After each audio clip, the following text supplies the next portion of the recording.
So here we go. Fox News alert moments ago. Vice President J.D. Vance arriving on the Hill, ready to potentially cast a tie-breaking vote on the big, beautiful bill after more than 20 hours of debate on the Senate floor. As President Trump pushes to get the bill on his desk by his own July 4th deadline. That's Friday. Now, his deadline for steep tariff hikes on other countries hits on July 9th, and it won't be extended. And there's no better person to talk to about all this that affects your life than our Treasury Secretary, Scott Bessent, who's kind enough to be in studio. Great to see you, Mr. Secretary. Brian, good to be with you. 20 hours, does that make you more worried or less worried? Does it seem like you're working closer to a bill, or does it seem like you might have hit an impasse? Brian, I was just in touch with leadership up on the Hill, and I can tell you we are moving toward a vote today.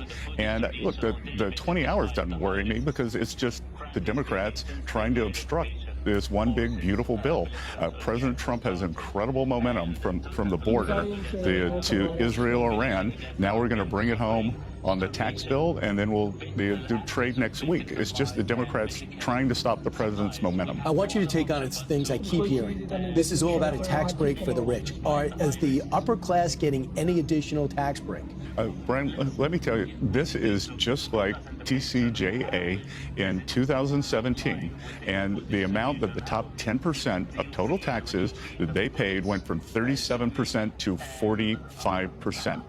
That this is a deal for working people, because what we have is President Trump's 2017 tax bill, and we are overlaying that with the president's campaign promises. No tax on tips, no tax on overtime, the lower tax on Social Security, and tax deductibility of American-made cars. Those sound like working-class tax breaks to me, Brian. So when you saw Senator Tom Tillis on Sunday rant about what it's going to do to Medicaid and how many millions of people will be kicked off, what's your answer to the Republican? Look, I like Senator Tillis. He's in my neighboring state, North Carolina, but I'm going to have to respectfully disagree with him. We want to make Medicaid available to mothers and children and those who need it. There are lots of able-bodied people who have taken advantage of the system. We're going to put in a work requirement, and we're just trying to get the levels back to where we were pre-COVID, which I don't think anybody disagrees with. Elon Musk says this: it's obvious with this insane spending bill, increases the debt ceiling by $5 trillion. We live in a one-party country, the Porky Pig Party. Time for a new political party that actually cares about the people. And he's probably going to start one if this passes. What's your reaction? You guys famously tangled in the White House. I admire Elon's leadership on rockets. I will take care of the finances.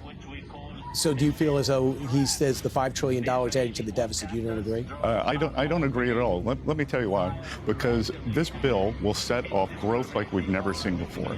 The CBO projections only project 1.8% per year growth, which is substantially below what we saw in President Trump's first term. And I think we are going to see big acceleration here. And once you see the growth trajectory change to an upward bias, the bill more than pays for itself. You know, we could be in surplus. So let's talk about the trade deals. Word is you're not going to announce any trade deal until the big, beautiful bill passes, correct? Well, look, I think we want sequencing here. We're focused on this. And President Trump's leadership, we want to get this signed on Friday and then talk about the trade deals next week. It looks like India is having their team stay longer in Washington till they say finish up this deal. What does the American side say? American side says the same thing, that we are very close with India. And Brian, I will tell you that the career staffers on these deals are saying that they can't believe what we're getting. People who have been at Treasury, at Commerce, at USTR for 20 years are saying that these are deals like they've never seen before. The giving up on the Japan deal, the president said that yesterday, done. I'm just going to give him a number and that's going to be our deal. What's the problem with Japan? Look, we've had lots of partners come and negotiate with very strong deals, and every country has a different agenda, a different set of wants. And think about what President Trump has done in a few months here. We are rebalancing the world's trading system and making it fairer for the American people. And if the deal is not fair for the American people, President Trump's told us not to take it. True or false, the Chinese still are not giving us the rare earth we're paying for? We are hoping that they will flow at a faster rate. Rare earth magnets are flowing. They are not flowing as they did before April 4th, but we are confident that the Chinese will live up to their side of the deal. So, Scott, I don't think, Mr. Secretary, I don't think anyone has to tell you you're getting rave reviews on both sides of the aisle. The person that they like to go to get facts and figures. And so impressive, many people feel as though you'll be the favorite as the next Fed chair. What would your reaction be if that job was offered? Brian, I think I have the best job in Washington. I get to work with the president, the vice president, Senate and House leadership, and I love what I do. But of course, whatever the president wants me to do, it's his decision. So if he asked you, Scott, I need you there, you'd go? I will go where I'm needed, but I think we've still got a lot to do at Treasury. Is the current Treasury chair costing Americans billions of dollars because we're at the higher end of interest rates?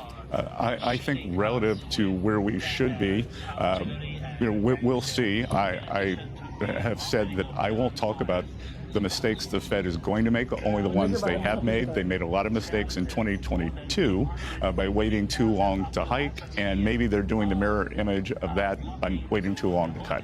One of the main things you told me when we were talking before you got this job is income inequality was one of your big focuses, and it remains your focus today. Mr. Secretary, thanks so much. Appreciate it. And thanks so much for putting us on your places to visit list. Good to see you, Brian, and it's an important day for the nation.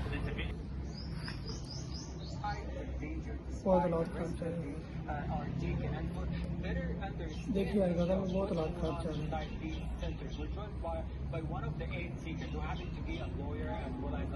हमला हुआ है यार इनके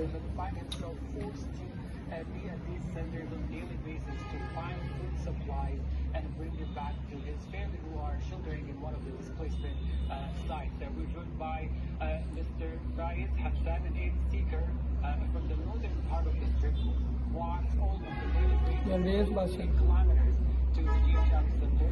Mr. Hassan, thank you for your time.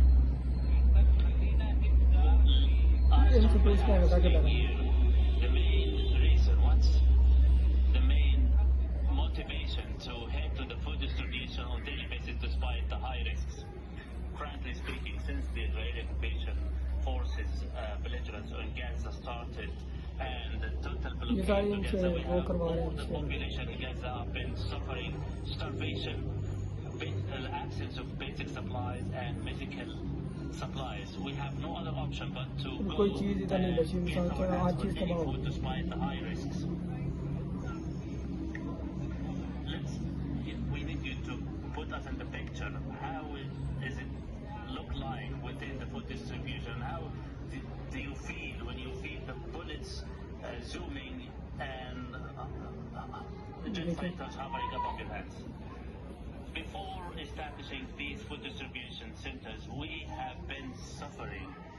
We start venturing out at about 12 o'clock midnight, risking our lives. We are expecting to be shot at any point of time. We are surrounded by Israeli jet fighters and quadcopters. Many of them are having machine guns mounted on them.